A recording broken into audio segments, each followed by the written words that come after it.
የደራ ወረዳ መቀመጫ አርብ ገበያ ከተማ በፋኖ ቁጥጥር ውስጥ ገብታለች። ከወራት በፊት ለአገዛዙ እጁን ሰጥቶ የነበረው የፋኖ አመራር ሚሽኑን አጠናቆ ወደ ፋኖ መመለሱን አስታወቀ።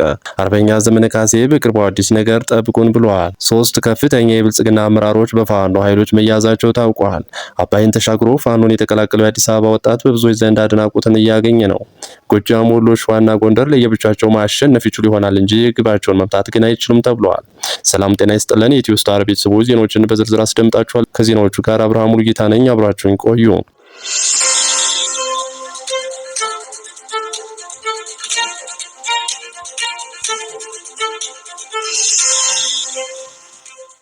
የደራ ወረዳ መቀመጫ አርብ ገበያ ከተማ በፋኖ ቁጥጥር ውስጥ ገብታለች። የአማራ ፋኖ ብሔራዊ ኃይል ሰሜን አማራ ቀጠና በላይ ዘለቀ እዝ የሜጀር ጀነራል ዋንታ ባታ አንደኛ ኮር ጣና ግላውዲዮስ ክፍለ ጦር ከመቶ በላይ ተላላኪ ሚኒሻና አድማ ብተናዎችን በመደምሰስ የደራ ወረዳን አርብ ገበያ ከተማን መቆጣጠሩን አስታውቋል። ከወራት በፊት ለአገዛዙ እጁን ሰጥቶ የነበረው የፋኖ አመራር ሚሽኑን አጠናቆ ወደ ፋኖ መመለሱን አስታወቀ። ለአገዛዙ እጁን በመስጠት የገባው አርበኛ ቴዎድሮስ በዛሬው ዕለት ቲያትሩን በብቃት መውጣት ችያለሁ፣ ሚሽኔንም አጠናቅቄያለሁ በማለት በማህበራዊ ሚዲያ ገጹ ላይ አስፍሯል። አርበኛው ከፋኖ ኃይሎች በመክዳት ወደ መንግስት ኃይሎች በገባበት ወቅት የአገዛዙ ካድሬዎች ጮቤ ሲረግጡ በማህበራዊ ሚዲያቸውም ሲያራግቡት፣ በተቃራኒው የፋኖ ኃይሎች በእጅጉን ያበሳጨ እንደነበር አይዘነጋም። አርበኛ ዘመነ ካሴ በቅርቡ አዲስ ነገር ጠብቁን ብለዋል። ራስ አርበኛ ዘመነ ካሴ ባለፈው ሳምንት ዓለምን ጉድ የሚያስብል ዘመቻ በቅርቡ እንጀምራለን ሲል መደመጡም አይዘነጋም።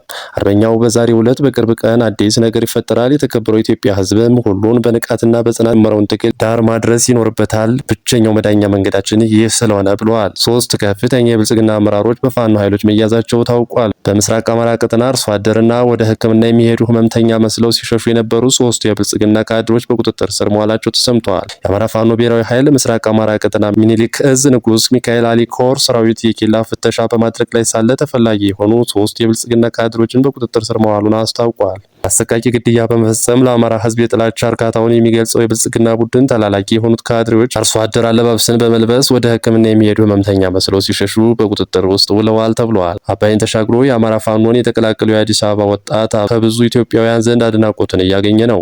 የአዲስ አበባ ወጣቶችም እንዲህ ሲሉ ገልጸውታል። ወንድማችን የአዲስ አበባ ልጅ በሙሉ ይኮራብሃል፣ ያከብርሃል፣ ለብዙዎች አርአያ ነህ። ምናልባትም እድሉንና ቁርጠኝነቱን ካገኘን እኛም በቅርቡ እንቀላቀልሃለን በማለት አድናቆታቸውን ሲገልጹ ወንድማችን በምትወዳት ከተማ ደግመህ በድል እንደምትነግስ አንጠራጠርም ሲሉ የአዲስ አበባ ወጣቶች አጋርነታቸውን ገልጸውለታል። ጎንደር ብቻውን ጦርነቱን ሊያሸንፍ ይችላል፣ ከድሉ ጫፍ ግን መድረስ አይችልም። ወሎም ብቻውን ውጊያውን ሊያሸንፍ ይችላል፣ ከድሉ ጫፍ ግን መድረስ አይችልም። ጎጃም ብቻውን ጦርነቱን ሊያሸንፍ ይችላል፣ ከድሉ ጫፍ ግን መድረስ አይችልም። ሸዋም ብቻውን ውጊያውን ሊያሸንፍ ይችላል፣ ከድሉ ጫፍ ግን መድረስ አይችልም። ከድሉ ማማ ላይ የምንደርሰው የህዝባችን ህልውና፣ ነጻነት፣ መብትና ክብር በዘላቂነት የምናስጠብቀው በአንድ እዝ ሰንሰለትና አደረጃጀት ስር ሆነን መታገል ስንችል ብቻ ነው በማለት ለአማራ ፋኖ አንድነት ሁሉን የበኩሉ አስተዋጽኦ እንዲያደርግ ምክር ሰጥቷል። የአርማጭሆ ጀግና አርበኛ ሲሳይ አሸብር። የዕለተ ሰኞ ምሽት ዜናዎቻችን እነዚህን ይመስሉ ነበር። ጤና ይስጥልን።